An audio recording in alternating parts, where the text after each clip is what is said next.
check, 1, 2. Go! Curious about real estate? Yes! Then you've come to the right place. Get the knowledge you need. Get over the fear and get started. This is the Michael Quarles Real Estate Show with your host, Michael Quarles. Hello, everybody. Michael Quarles here with the Michael Quarles Real Estate Show, and today is podcast episode 288. We are 12 away from 300. Then we have about 90 or so live seller calls that you can listen to, and then we've got 20 or so podcasts where I've interviewed folks that you can listen to. So we are well above 300, close to 400, maybe even over 400. Heck, I guess if I get my calculator out and add all that up, I'd know. Today we have a couple different things. I was asked over at one of the forums that sometimes I visit a question regarding return addresses on envelopes. And then another thing, I just wanted to talk about something that I wanted to share. So let's talk about the addresses for a second. The question was posed, someone was wondering about the whole concept of no return address on an envelope and why that would be better. And I'm so certainly glad that they asked me, because I have to be honest and forthcoming with all the information I have, not just what they want to hear. The reality is that in today's business and marketplace, a lot of folks will use what's called a standard stamp. Now, the word standard is kind of misleading because that almost implies normal. It doesn't. Standard stamp is a type of postage, sometimes referred to as bulk mail postage, sometimes referred to as business postage, because you can use, in the standard stamp industry, you can use an indicia, which is a little square with a permit number in it and blah, blah, blah, that you see on like postcards and magazines, those kinds of things. So they don't stamp those. You can see a standard stamp on possibly like a Pitney Bowes machine, that kind of stuff, because it's just an ink stamp. Or you can actually apply a regular standard stamp. In the old days, the standard stamps were the USA flag. They looked a little different. They were still stamps. They're the same size as stamps. Stamps are stamps, right? But they always, if you're in the mail business, they looked a little bit different. I could tell when something had a standard stamp on it over a first class stamp. However, nowadays, the post office has disguised their first class stamps and their standard stamps so well, you really have to look at the stamp to determine which one is it, so the typical consumer is never going to know the difference. Now, why am I bringing standard stamps up and return addresses? What does it have to do with trees in a forest? Mike, come on, answer the question. I understand. Well, when you use a standard stamp, the post office requires the marketing piece that stamp's adhered to or printed upon to have a return address. Seems kind of cool, right? The post office is saying, hey, we want you to put a return address on your piece of mail that you're sending. Because it almost sounds like they're going to return it to us. Nope. They just want to know who's sending it, where it's coming from. They're not going to return any mail that has a standard stamp on it. Which you'd think now, well, Mike, why do they require us to put a return address on an envelope on a standard stamp when they're not going to use that return address? That's a great question. But again, they just want to know where that piece of mail is coming from for all of their sorting and what have you purposes. Now, there's another characteristic, or a couple characteristics that's important to note about a standard stamp. And we'll get into the first class stamps in a second. On a standard stamp, the post office treats it almost like second class mail. So you have that first class mail, that's the priority mail kind of thing, that's going to rush out there and get into the mailbox, 3 to 5 days kind of thing. Standard stamp, well, it's like a little turtle walking down the road, going to take its time. Here's what happens. There's a big old truck, semi-truck and trailer, that's backed up to the post office. There's stuff in that truck full of mail to go across the country and deliver wherever it's supposed to go. There's only room for, certain types of mail. Well, if there's more first class mail than there is standard mail, the standard mail is just going to wait for another truck to take it, because the first class mail is going to go first. That makes the delivery time on standard mail between 3 and 30 days. Crazy. It's crazy, but there's absolutely a delay in your standard mail from a delivery perspective. Now, there's another characteristic of it. Now, we at Yellow Letters, we've kind of solved for this, which is kind of cool. But a lot of people that are in the mailing business have never solved for it. Or I kind of like, figuring out how to solve problems, make things better, do things the right way. So I solved for this, but a lot of people, like I say, haven't. The standard stamp, because it's a business type of stamp, and it requires the business that's taking the mail to the post office for delivery. You can't go into the front like first class, where you can just dump them in those little blue boxes that they're taking out all across the country. Or you can't just give it to the postal person up front to mail. You actually have to package it correctly, certain ways, do some reportings, and tell the post office certain things about the mail, how many pieces, how much it weighs, where it's going, that kind of stuff. And because you're doing all of this, it doesn't go through processing like the first class mail does. And one of the characteristics of processing is they're actually going to print on top of that stamp and what they call cancel it. That way you can't reuse a first class stamp. In the old days, I guess people were taking the stamp off the envelope, re-gluing it to a new envelope, sending it out, and the post office says, oh no, you can't do that. We're going to figure out a way to solve for that. And they just started canceling the stamp by printing little squiggly lines over the top of it. Well, here at Yellow Letters, we actually do that process. So if you want your stamp to look normal, just order them with the little squiggly lines. Piece of cake. Resolve for it. And it makes it look exactly like that first class piece of mail. And get this. This is what's cool about it. You'll actually get some of those back because they'll actually even fool the postal carrier out in the marketplace who's delivering the mail, and they go, oh, this is first class because it's got these little squiggly lines. We're going to throw this back over here because I can't deliver it. So, for return address, do I believe that an envelope without a return address possibly could get open more than one with? Yes, I absolutely believe that.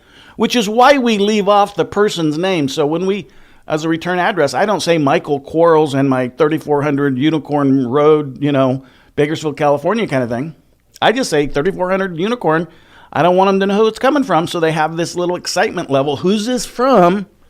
And they open it.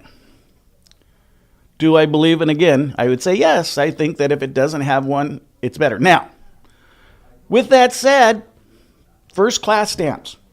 Let's talk about them for a second. We all know what a first class stamp is. You put it on the corner, you lick it, or you self-apply. It has self-applied adhesive already. You put it on the corner, you put it in the mailbox, it goes, it gets canceled. If they can't deliver it, it comes back to you, and you go, oh man, I must have did the address wrong or something. Maybe they don't live there anymore, and you take them off your list. Standard, you can't do that. First class, you can do that. Now, naturally, and first class drives faster, the whole bit. But here's the issue with first class. Because you have good and bad about both of them. And for me, the only time I'm going to use a first class stamp is if I'm marketing to probates, for sale by owners, expired listings, notice of defaults, absentee, unlawful detainer notices. Other than that, I don't need the speed of the stamp. And the reason I don't care about the speed of the stamp is because even though I know a standard stamp is 3 to 30 days and a first class is 3 to 5 days, I'm just doing enough mailing over and over and over again that I never see the delay. Because, something that's hitting today, I would have mailed, 2 weeks ago. No big deal. And, last week I mailed something else. And this week I'm mailing something else. So I never experienced the delay because I'm always mailing. And here's the beautiful part, people.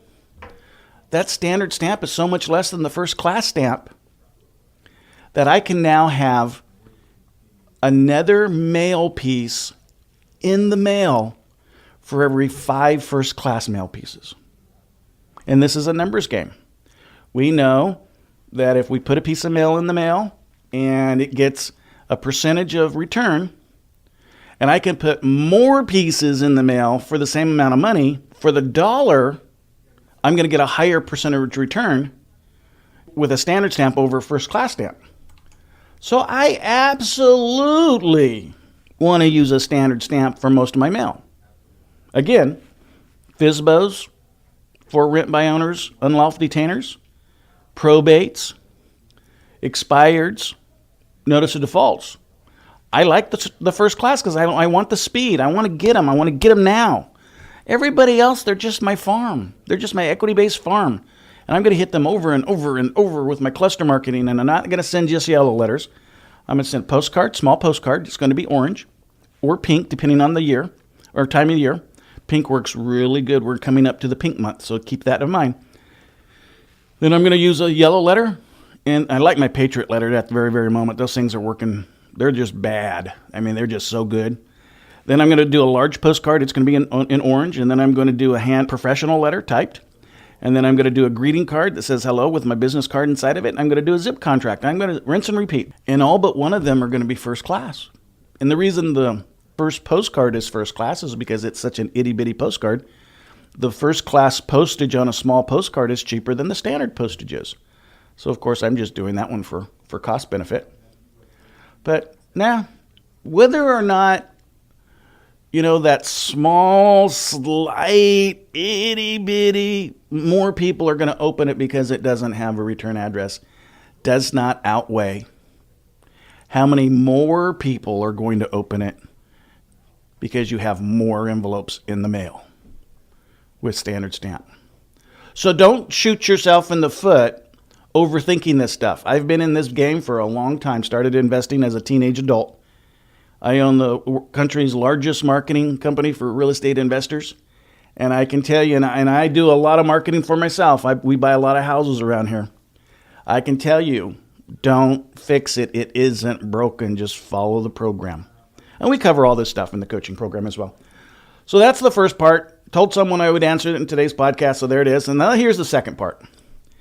And I want to go over, I've been really oscillating whether or not I wanted to do this, and I do. So it's going to take me another half an hour or so, and I apologize for you guys that like these little short ones. This one's not going to be so short. But I wanted to talk to you guys and gals about your goals. Good friend of mine, very good friend of mine, has a saying that you can't, and I think it's a pretty good saying, you can't stop and ask for directions if you don't know where you're going.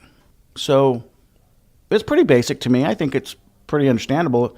You're going to go on vacation. So here it is. You go, honey, we're going to go on vacation. Honey says, what should I pack? Oh, I don't know. Maybe pack some bathing suits. Maybe pack some winter clothes. Oh, you don't know where we're going? No, but let's go on vacation. Okay. So you get 14 suitcases packed and you got them loaded in the car and you go to the airport and you go up to the ticket counter and they can I get your ticket? And you go, I don't know where I'm going yet. Well, Homeland Security might get involved about that time because maybe they think you're a little crazy showing up at the airport not knowing where you're going without a ticket with 14 pieces of luggage. But that's what a lot of us do is we want to go down a path. We want to get someplace. But we don't know what that place is. We don't know what it looks like. We've not set our goals. And I think that there are 6 areas of life we set goals in. They're just pretty basic. Family and home. So that's mom, dad, kids, wife, home, where we live. Financial and career. So the money and what we do to make the money. Spiritual and ethical, and don't get hung up on spiritual people. Please don't. I happen to get hung up on it because I like it, but you don't have to. It's all right. Not forcing my beliefs on you. I happen to believe in God, not afraid to say it. But if you don't, I get it. Spiritual and ethical. The ethical part of spiritual and ethical is extremely important because if you ask me to teach you how to buy a house for profit, I'm going to teach you, but you have to answer the question every single time, are you treating that seller ethically? And if you don't work on your ethics, how do you know? Because your ethics today and your ethics tomorrow and the day after tomorrow and next year and 10 years from now are going to change. They're like taste buds. They always evolve. And hopefully they get better. Hopefully you do things more correct. You learn the more correct way of interacting and communicating with people. Thanks for listening.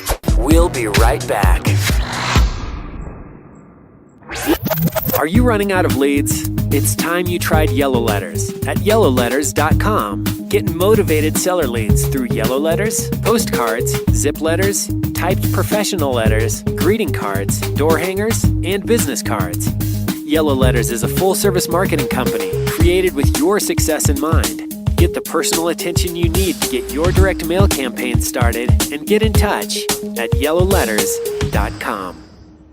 And we are back in 3, 2, 1. Then you have physical and health. That's your body, how you feel, what you look like. Social and cultural, Do you have friends? Do you have something that you like doing in life more than making money kind of thing? You can't go to work, go home. Can't do it, people. If that's all you have in life, you haven't set a proper goal. And then cultural. I mean, you've got to know where you come from.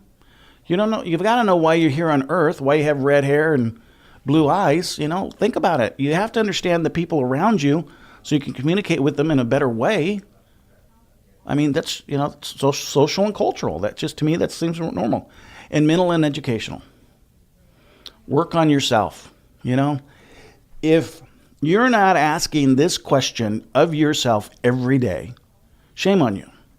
And that question is, what am I going to do today to make my world better today?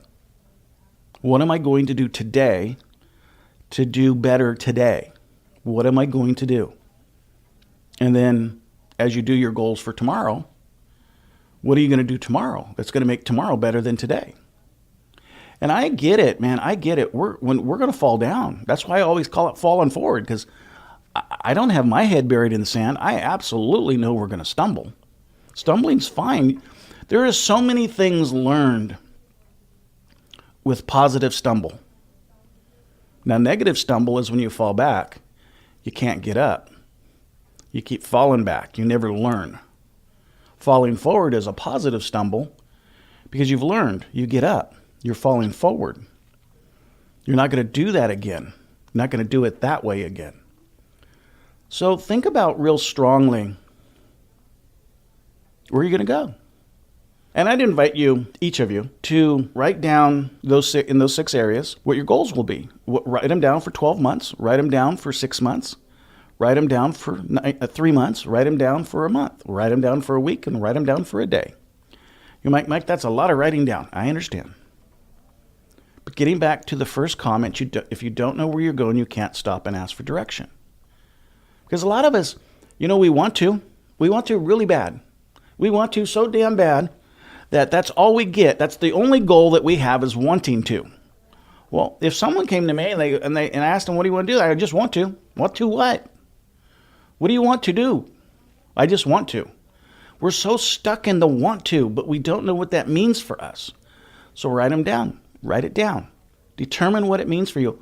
I don't care if you don't do anything else today except think about and take action and determine why you want to. What does it mean to you? What does it mean to you? Does it mean I want money in the bank so I never have to worry about money again? What amount of money is that? What are you going to do to achieve that? And it can't be the only goal. There's 5 other ones. Because here's the thing. And some of us get in this trap. It's all about this one thing.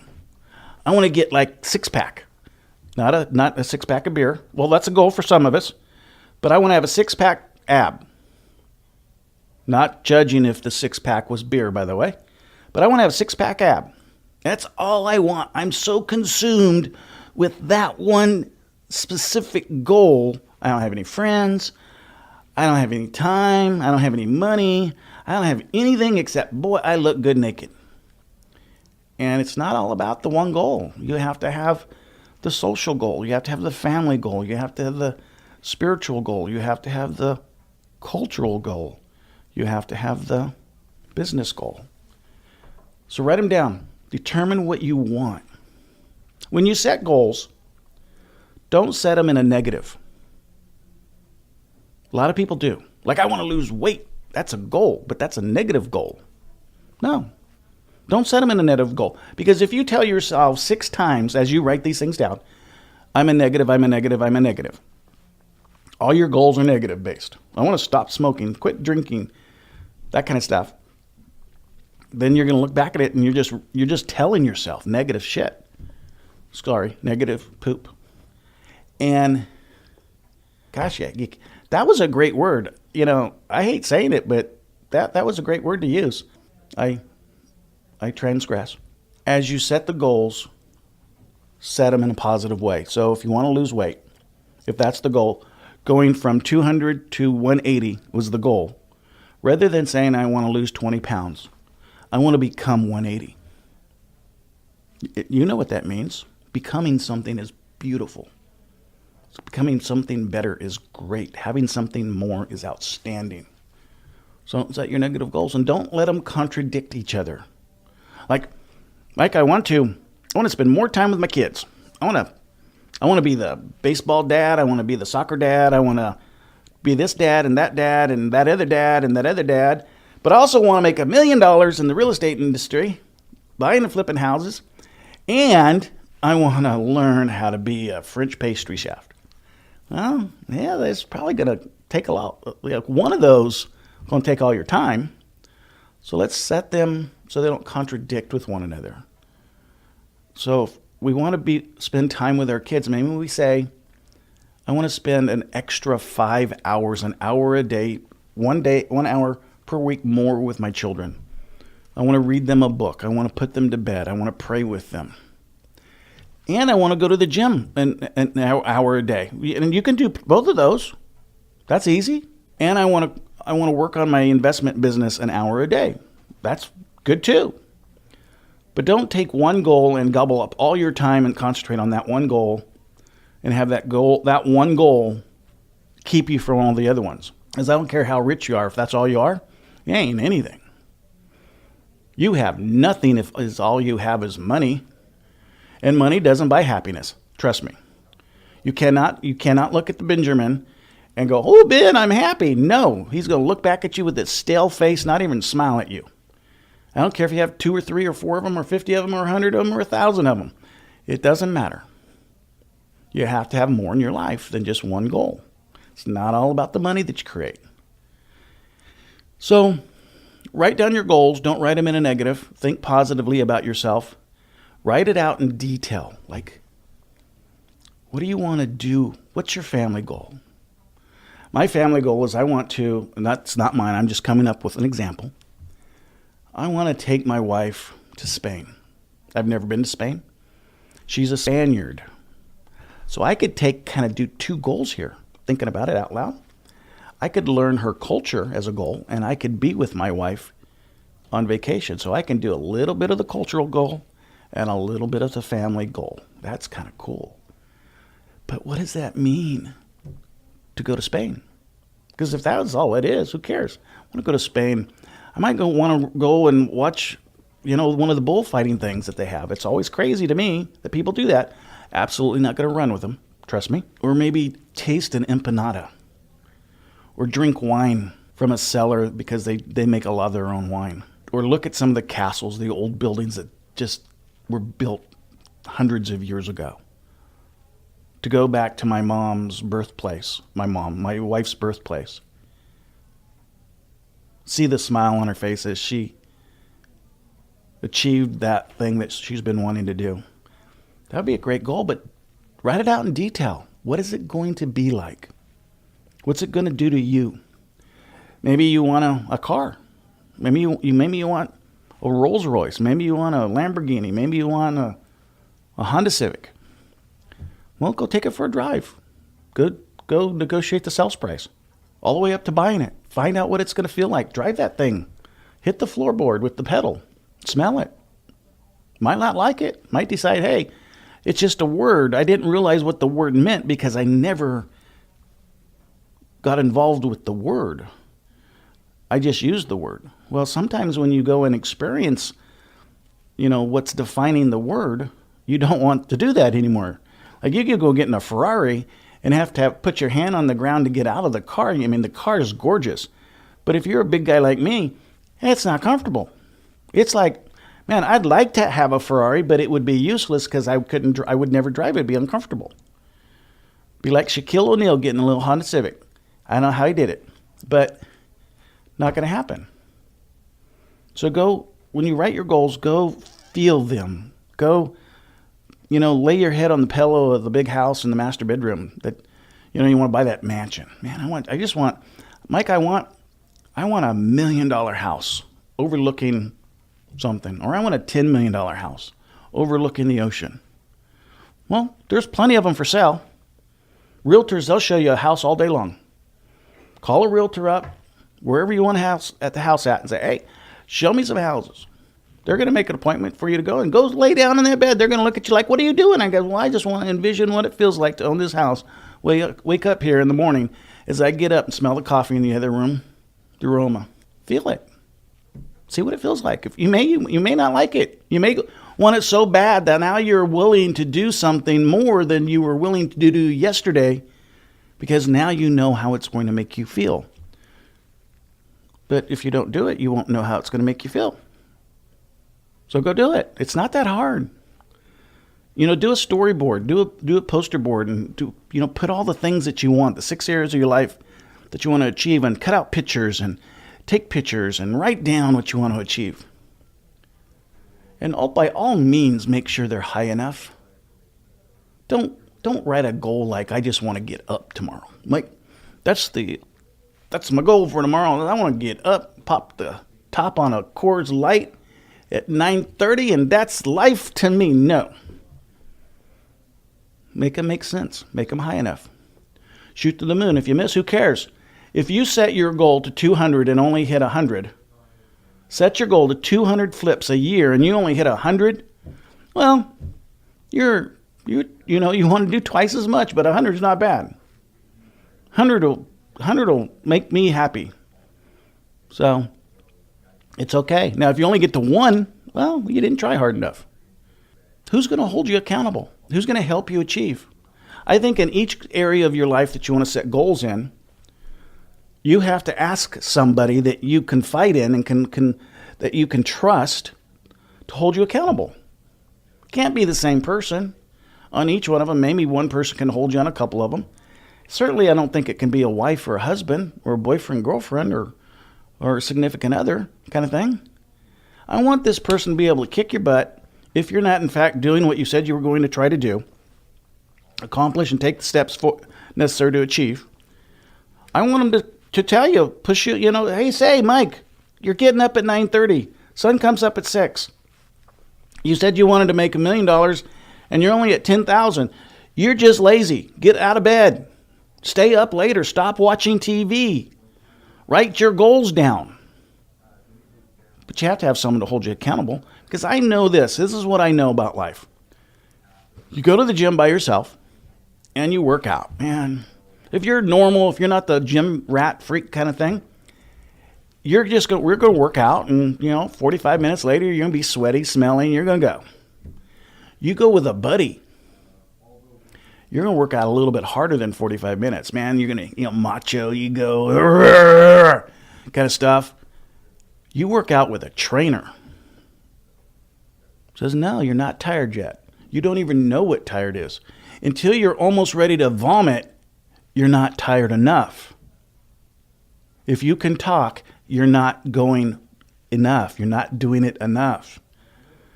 I can tell you one thing, that trainer that's going to hold you accountable to what you ask them to hold you accountable to will cause you to have success faster than to go into the gym yourself. Find someone to hold you accountable, even if you have to pay them. I don't care.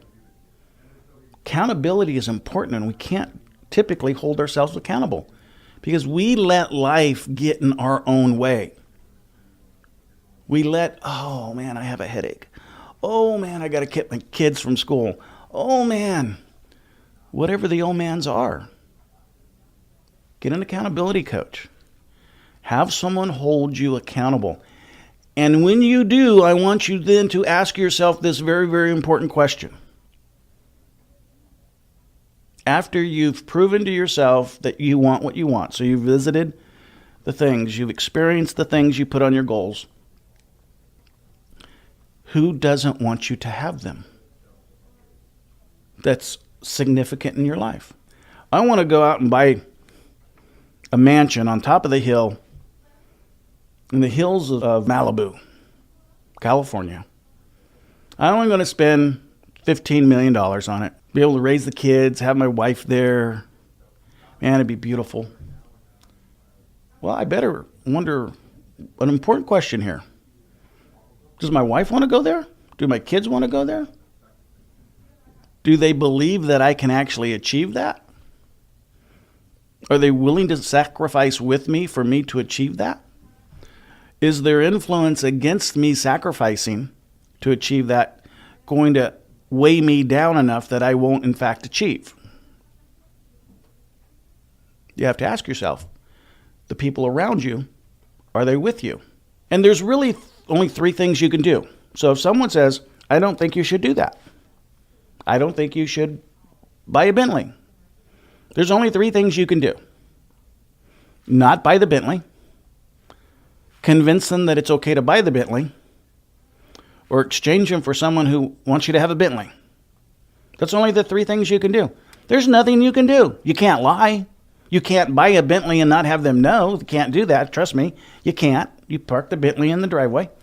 So you can not buy the Bentley. So you can not have what you want. You can communicate and negotiate with them that what you want is worthy of wanting, and they can then change their opinion. Or you can get someone with a different opinion who wants a Bentley with you. That's only three things. But you have to ask yourself, are people that are in my life on board? Because if they're not, your struggle is going to be huge. Your struggle from outside influence is sometimes worse than your struggle, your inner influence. So think about that. Think about that. And then I want you to believe in your goals. I want once you've tasted them and touched them and gotten close to them, I want you to believe that they're important. That they're not just words on a piece of paper. They're just not thoughts. They're not pictures on a board. But I want you to believe in them. Believe in them. Make them your anthem. And when you do, ask yourself for each one of the 6 stages, where are you going to be if you don't achieve it? Are you going to feel sorry for yourself? Are you going to be broke? Are you going to have a bad home life? Are you not going to do this or you're not going to do that? But I want you to think about the negative that's going to happen if you in fact don't achieve. Write those down too. Let that help you. That exercise help push you to achievement. I can tell you one thing, that if you wanted to achieve something so bad enough and that you picked someone that you deplore and doesn't like you necessarily as well, and you wrote that person or that organization a check and you gave me the check and said, Mike, if I don't prove to you that I have achieved my goal in the next 12 months, will you take this check and donate it to the person the check's made out to? And I'm not talking like, oh, I'm going to give my mom $1,000. No. I'm going to give $1,000 to an organization that I can't stand. I'm going to give it to an ex-girlfriend, an ex-boyfriend, an ex-lover, an ex-somebody, so they can make fun of me for not achieving my goal. But I tell you what, you do something like that, and it might just hurt you enough that you actually take this stuff seriously and work on your goals on a daily basis, which is why I say 12-month goals, 6-month goals, not 3-month goals, 1-month goals, weekly goals, daily goals. Every day you write down your goal. And of course, the goal that you're going to do today or tomorrow is going to be a little mini itty-bitty goal in comparison to the large goal. It's exponential goal growth when you do it daily. Because every day that you can achieve something to make yourself better today than you were yesterday and better tomorrow than you were today, ultimately and eventually you're going to have the big goal. It's going to be here. But you can't get from here to the big goal without daily goals and weekly goals and monthly goals and quarterly goals and semi-annual goals. Just can't do it. You have to set life up and your benchmarks up to in a sense that you can kind of grade yourself and see how you're doing. So if I wanted to buy 100 houses in a year, well, how many do I have to buy in 6 months? Now, logically, if I put 50, that seem like it's logic. It's not. It's not. It doesn't work that way. If I went from 0 to 30 in 6 months, I know that I could go 30 to 100 in 6 months, because it's once the inertia starts. But if I had to do 30 houses in 6 months, how many houses do I have to have in 3 months? And how, and then all the way back, what do I do today to create the opportunity tomorrow to have the opportunity to buy a house, so that in a week I can have something under contract? That's why they're important. You look at the big goals, you go backwards, and you look at the daily goals. Every day you set something up to achieve that pushes you towards that big goal. Highly, very highly important. All I can say is do it. Think good about yourself. Affirmations are absolutely very important in life, and we just don't use them enough. But they're I am, I can, I will statements. I always like writing down 10 of them. Who I am, what I can do, what I will do. Carry it around with you. So as you start missing the achievement of your daily goals, or you at the end of the day go, gosh, I didn't do that. Well, instead of beating yourself up, I want you to take out your affirmations and go, I am an enthusiastic, driven person. I am a fantastic spouse. And then underneath that, I want you to think about why that affirmation is important. You don't have to write that down. Just to be able to recall what that means to you, an enthusiastic person. Why is that important to you? And then define that for yourself. And do something today that's going to be better today than it was yesterday. Plan to do something tomorrow that's going to make tomorrow better than today. Set your goals. Taste them. Achieve them. 6 areas of your life. I know, a little bit different today, guys and gals. I appreciate the opportunity of saying hello. Talk to you soon. Bye-bye. Thanks for listening to the Michael Quarles Real Estate Show. Get more info and stay in touch at michaelquarles.com.